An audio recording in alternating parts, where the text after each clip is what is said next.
ભાવનગર શહેરમાં મુખ્ય પ્રધાનના કાર્યક્રમ પૂર્ણ થયા બાદ એક અનિચ્છનીય ઘટનાને કારણે થોડીવાર માટે ટ્રાફિક જામની સમસ્યા સર્જાઈ હતી. જવાહર મેદાનમાં યોજાયેલા કાર્યક્રમ બાદ માલસામાન અને ડોમ સહિતના સાધન લઈને એક ટ્રક શહેરમાંથી પસાર થઈ રહ્યો હતો. પ્રાપ્ત માહિતી મુજબ ટ્રક બેફિકરાઈથી ઊંચાઈ નિયંત્રણ વગર ચલાવવામાં આવતો હોવાને કારણે આતાભાઈ ચોક નજીક આવેલા અનેક કેબલ વાયરો તૂટી ગયા હતા. કેબલ વાયર તૂટી પડતા માર્ગ પર અવરોધ સર્જાયો હતો અને વાહન વ્યવહાર અટકી ગયો હતો.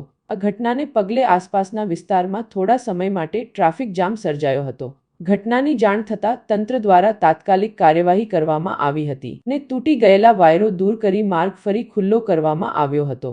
સ્થિતિ નિયંત્રણમાં આવતા ટ્રાફિક ફરી સામાન્ય બન્યો હતો.